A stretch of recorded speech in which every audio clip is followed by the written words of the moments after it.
Senhor, clareia-nos o entendimento a fim de que conheçamos em suas consequências os caminhos já trilhados por nós. Entretanto, faze-nos essa concessão mais particularmente para descobrirmos sem enganos onde as estradas mais retas que nos conduzam à integração com os teus propósitos. Eleva-nos o pensamento, não somente para identificarmos a essência de nossos próprios desejos, mas, sobretudo, para que aprendamos a saber quais os planos que traçastes a nosso respeito.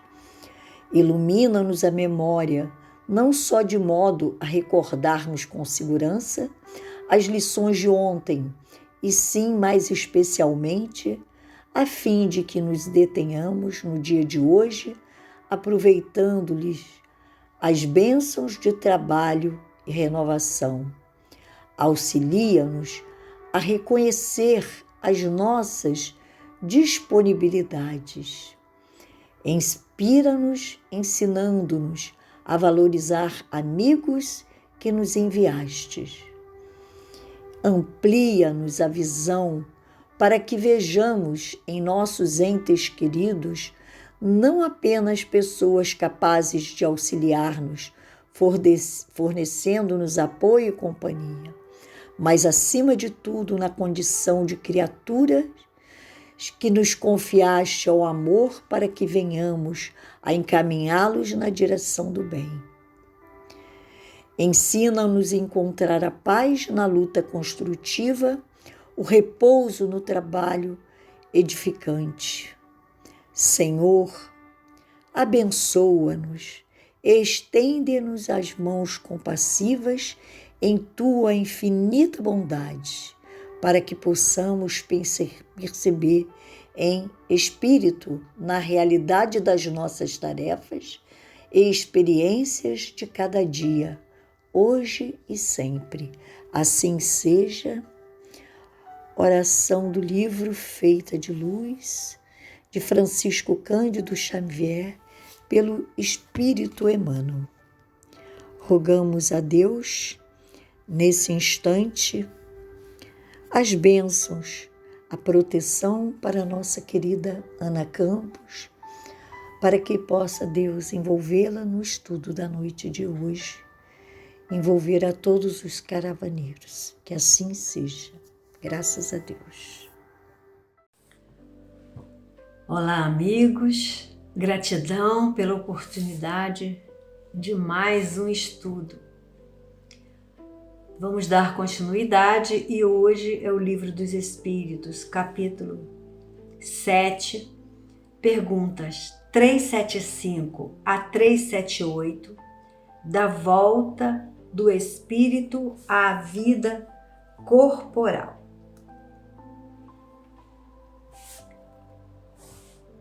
A primeira pergunta: qual, na loucura, a situação do espírito?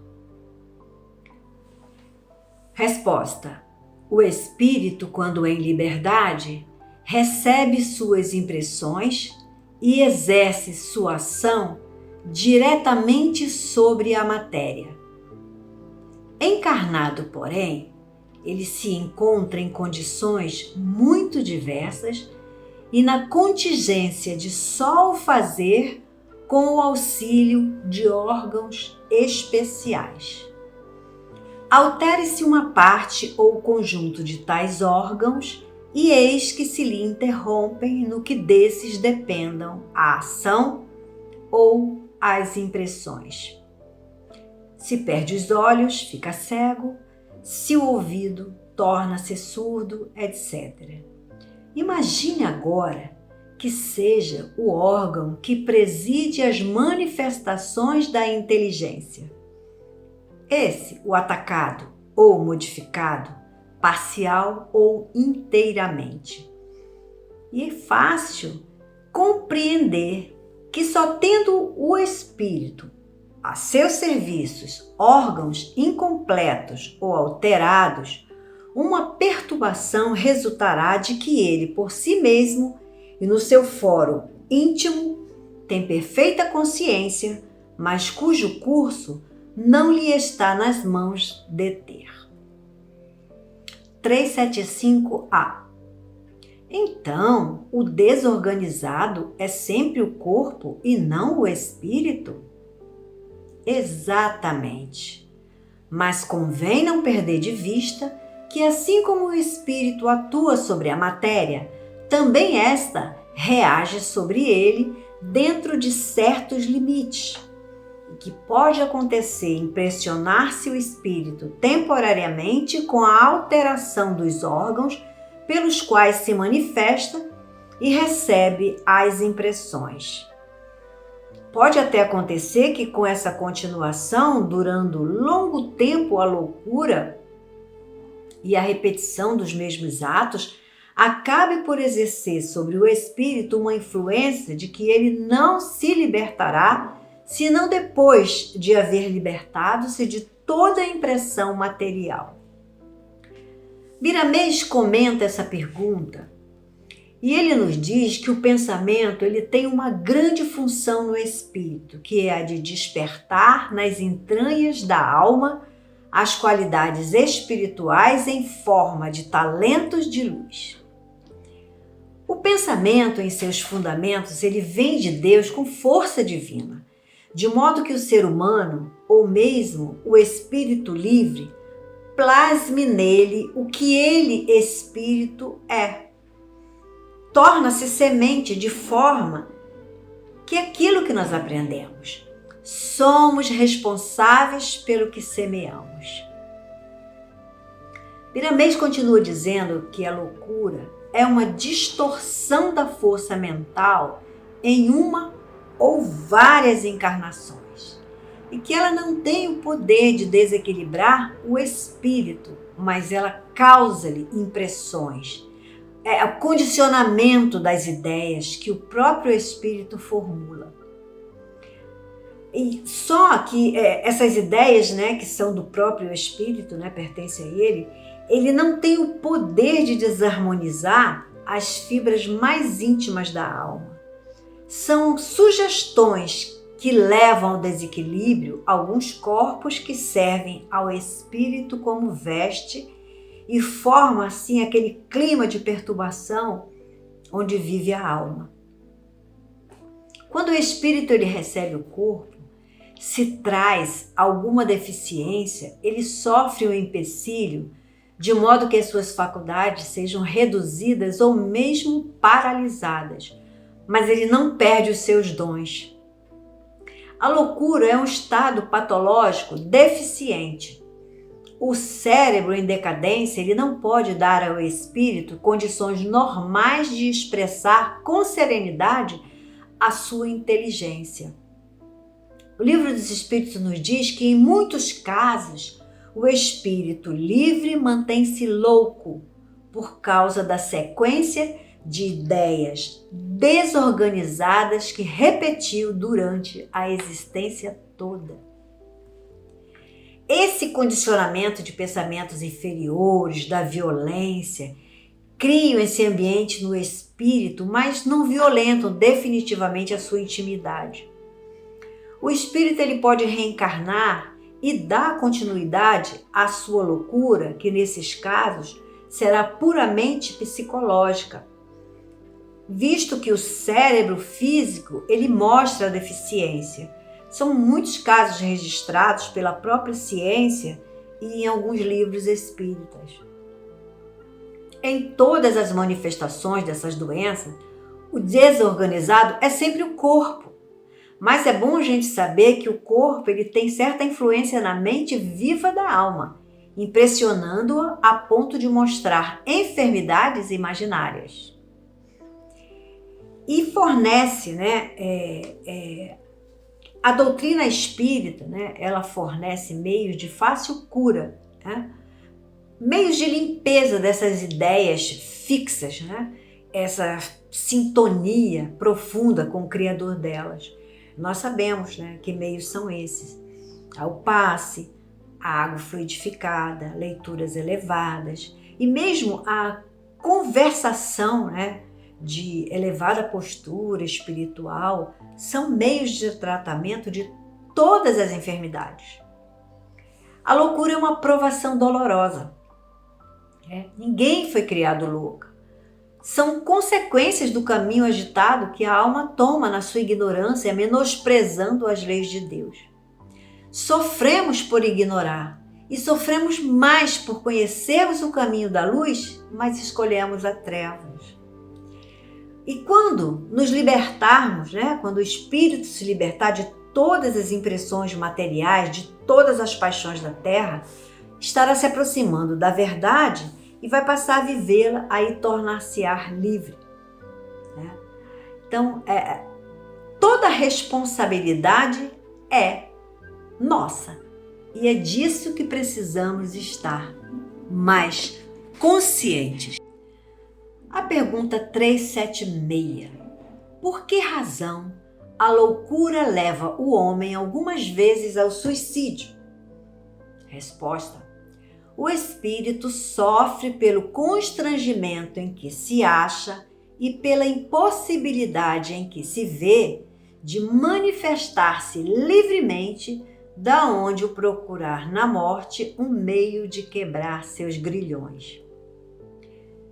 Miramês comenta que, em alguns casos, a loucura realmente leva a criatura ao suicídio.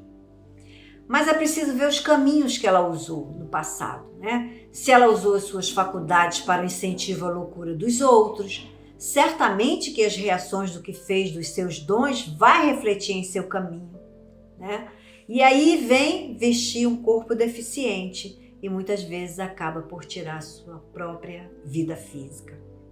A sua própria consciência pede reparos e a alma ali naquela aflição, ela pensa, que ela se matando vai estar livre das distorções que fez nos caminhos alheios. A cabeça do louco é um mundo de deduções constantes. Ele tem momentos de reflexões sadias. Ali, dentro delas, ele mistura o passado com o presente, busca por vezes o futuro. E nessa desordem mental, ele se sente constrangido, E às vezes acaba tomando caminhos que pioram a situação. Existe também aqueles que expõem sua loucura com uma aparência de serenidade e desculpa de que estão defendendo a pátria. Aí essa ideia de defesa transforma-se em orgulho e egoísmo, estragando vidas, destruindo possibilidade dos outros crescerem, se amarem. Inflamam ódio, violência. Esses são os maiores loucos da história, os fazedores de guerra. E quando o tempo começa a educá-los, aí eles mudam, a estratégia. Fazem a tal da Guerra Fria, oprimindo os mais fracos, invadindo países, saqueando os celeiros. E é por isso que lá no Evangelho tem lá, aquela pergunta, para que juntar tanto se amanhã o Senhor lhe pedirá a alma? Então, esse procedimento de grande parte da humanidade é um suicídio lento, porque se esquece o mandamento da lei, não matarás. Eles matam tudo com instrumentos de guerra cada vez mais melhorados, renovados, verdadeiros engenhos de destruição. Mas a natureza, começa a responder, e quem fez ou cooperou passa, para essa explosão das guerras, vai responder às suas desordens. E aí o choro, o ranger de dentes. Nós estamos vendo que o suicídio no mundo tomou proporções indescritíveis. É a resposta dos pensamentos criados pelos próprios suicidas do passado. A opressão das sementes do mal lançadas por eles é tão forte que eles não suportam, E elas voltam para arruiná-los. Porque ninguém engana a lei de justiça, Deus é amor. O espírito passa a sofrer o constrangimento do modo que constrangeu os outros. E ele somente paga o que deve na pauta da vida. No dicionário diz que loucura é distúrbio, alteração mental caracterizada pelo afastamento mais ou menos prolongado do indivíduo de seus métodos habituais de pensar, sentir e agir. Duas podem ser as causas desses distúrbios: orgânica e espiritual. A primeira seria uma afecção no cérebro que perturba a manifestação do espírito. A segunda, e a mais frequente, são as perturbações do próprio espírito, que não sabe lidar com determinados problemas ou situações da vida e atrai, geralmente, espíritos obsessivos que agravam aquele estado de perturbação. Essa é a loucura que Kardec coloca junto ao suicídio como possíveis de serem evitadas pelo conhecimento do Espiritismo. Ambos acontecendo pela fraqueza do homem de enfrentar as vicissitudes, as aflições naturais de um mundo de expiações e provas. Somente o Espiritismo traz esses esclarecimentos de forma racional para o fortalecimento do homem, para que possa enfrentar essas dificuldades, evitando-se a loucura e o suicídio. A doutrina espírita, ela demonstra que cada um é responsável pelo que é, herdeiro de si mesmo. No decorrer da evolução, através das vidas sucessivas, a lei da causa e efeito, tudo isso fornece ao homem a certeza de que ele pode desvencilhar-se dessas mazelas que ele mesmo fez e faz em si mesmo. A doutrina faz com que a gente perceba que a vontade, o que foi usada por aqueles caminhos no atalho do egoísmo, do orgulho, é a mesma que pode acionar, que nós podemos acionar para eliminá-los. Mas é preciso sermos subordinados com resignação a essas consequências difíceis e desagradáveis que foram detonadas, quando não se possuía esses conhecimentos, que hoje a doutrina coloca à disposição de todos. Kardec colocou a loucura e o suicídio juntos porque ambos acontecem pela suposta impossibilidade que o homem vê em aceitar e enfrentar seus problemas, julga pior do que é e acha que é insolúvel, e isso não existe. O homem enlouquece quando abdica de sua razão, desequilibrando o seu campo mental. O homem se suicida, excetuando-se aqueles que são por motivo de embriaguez e da loucura. Ele se suicida quando se torna incapaz de raciocinar, de não ver saída para seus infortúnios a não ser através da morte, que ele julga ser o fim da vida. Então, resumindo, Kardec cita os motivos que o Espiritismo demonstra para que o espírita oponha-se à ideia do suicídio. Vamos lá. A certeza de uma vida futura. A certeza de que, abreviando o seu viver, vai chegar a um resultado inteiramente contrário ao que esperava. A certeza que foge de um mal para cair noutro ainda pior, mais demorado, mais terrível. Que se engana ao pensar que, ao se matar, irá mais depressa para o céu. O suicídio é um obstáculo à reunião no outro mundo com as pessoas da nossa afeição, que lá esperamos encontrar. Então, a doutrina, ela nos traz todas essas certezas, ela nos ajuda a descobrir os caminhos que precisamos tomar. Pergunta 377. Depois da morte, o espírito do alienado se ressente do desarranjo de suas faculdades? Resposta.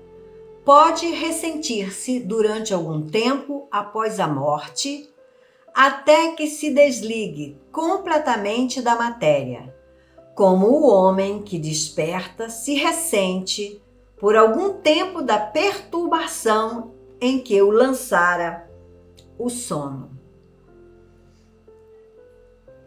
Aqui Miramês faz o comentário. Ele diz que o espírito alienado, depois da morte física, em muitos casos, continua com a impressão dos distúrbios que sofria quando animando um corpo. É a impressão que lhe causaram as tormentas do seu passado e que o mantém ligado às coisas da terra. O espírito alienado é um ser possesso de pensamentos negativos que ele mesmo criou e se faz vítima dos mesmos até que aprenda a pensar melhor. Quantas vezes já escutamos sobre isso, né? Que nós precisamos vigiar os nossos pensamentos porque eles se materializam ao nosso redor, né?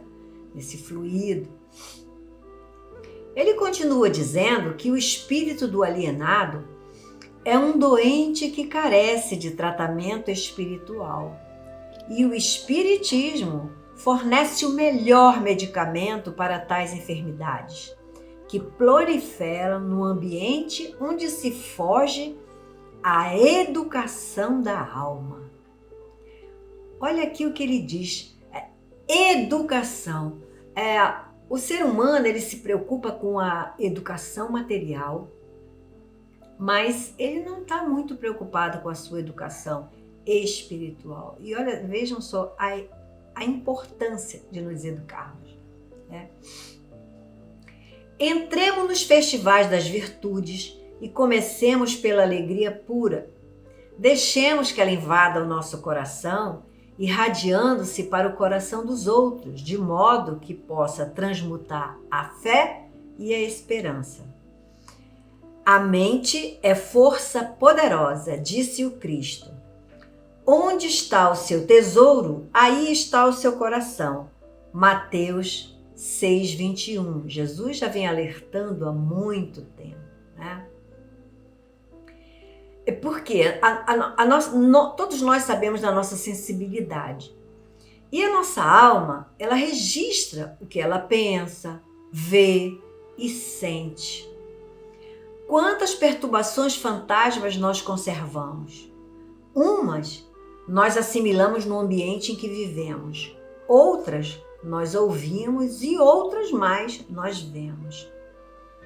E é necessário, né, que procuremos em tudo o equilíbrio, pois existem leis que regem a vida, nós sabemos disso. O equilíbrio é a base de tudo. E quando fugimos delas, nós caímos nas repartições que nós mesmos criamos. As leis naturais são o próprio Criador presente em nós a nos advertir sobre como percorrermos nossos caminhos. Devemos ter cuidado com as muitas repetições, principalmente as más repetições nos nossos pensamentos, nas nossas palavras, nas nossas atitudes, porque elas podem ficar ligadas nas sensibilidades da alma, com essa mensagem que vamos ali nelas imprimindo.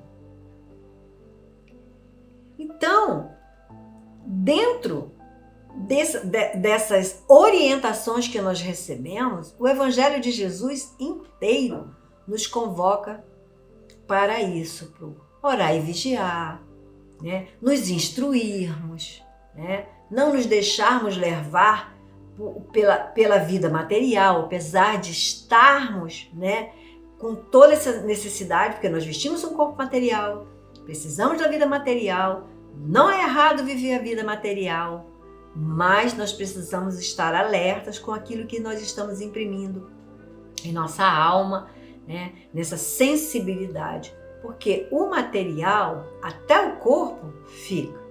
Agora, o que está no nosso espírito, o que está impregnado, isso nós levamos conosco. E é disso que Kardec fala, que os espíritos nos orientam, né? Que Miramês nos explica, para que nós possamos ter esse cuidado. Ele nos adverte quanto essa sensibilidade de tudo que nós vamos impregnando a nossa alma. 378. De que modo a alteração do cérebro reage sobre o espírito depois da morte? Resposta: como uma recordação.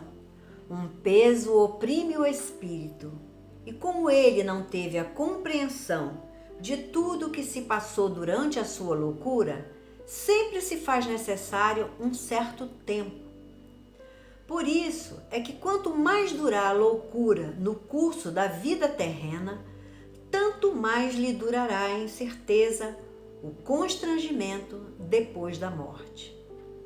Liberto do corpo, o espírito se ressente por certo tempo da impressão dos laços que aquele o prendiam. Comentário de Miramês. Ele fala sobre a recordação, né? O espírito sofre essa influência da matéria na recordação do tempo em que ele esteve reencarnado em processo de loucura. E esse estado da alma que deixa na consciência a impressão de que toda perturbação do cérebro é em desequilíbrio. Mas não há perpetuidade de loucura, nem de penas, como se diz outras religiões. Quando a alma ela se encontra encarnada, se reflete em vários dos seus corpos espirituais todos os processos de provações. Sem isso, o espírito não se educa. Todas as lições que recebemos do bem em forma aparente do mal se ambientam nos corpos sutis que usamos como um objetivo que muitas vezes escapa à nossa observação. Há espíritos que vivem da recordação das paixões inferiores e cada vez mais acumulam sombras em todos os seus corpos, perturbando todos os seus sentimentos e apagando mesmo temporariamente os valores conquistados. O umbral vive cheio dessas almas que dormem na inconsciência pela lembrança do que fizeram de mal no acúmulo de vidas indesejadas. O cérebro físico, ele tem suas reações no espírito mesmo depois da morte, para que os avisos sejam recordados e para quem recorda renovar suas intenções no bem, que nunca morre. O condicionamento é lei em todos os campos da vida, tanto na Terra quanto no mundo espiritual. O melhor processo de descondicionamento do mal em nós é Jesus nas suas atividades permanentes, no seu Evangelho e na revivescência da sua doutrina através da doutrina dos Espíritos. Seguindo Cristo, passamos a recordar somente a luz por esquecer completamente as trevas.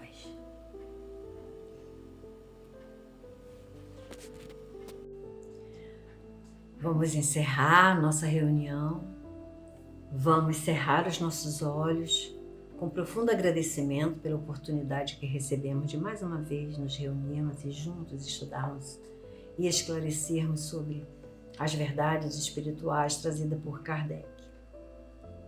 Oremos. Senhor, aqui unidos, desejamos que a fraternidade possa ligar todas as criaturas da Terra, porque certamente não mais existirão nela doentes nem doenças, porque somente esse amor de Jesus, o qual Ele nos ensinou, é capaz de nos mostrar os caminhos da felicidade. Senhor, fortaleça a nossa vontade para fazermos a nossa parte para andarmos com Jesus, fraternalmente unidos nessa caravana do amor.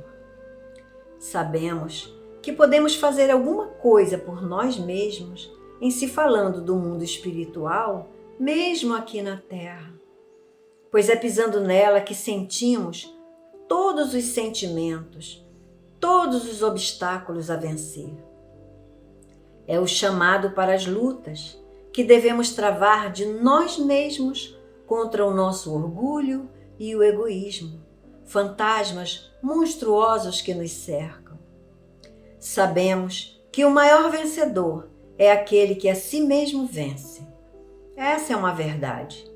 Quem deseja vencer os outros está perdendo tempo e capacidade de lutar consigo mesmo. Senhor, que possamos travar o bom combate e aproveitar com amor o auxílio da espiritualidade que nos impulsiona ao progresso moral e espiritual. Que Jesus abençoe a todos nós e a toda a humanidade, graças a Deus.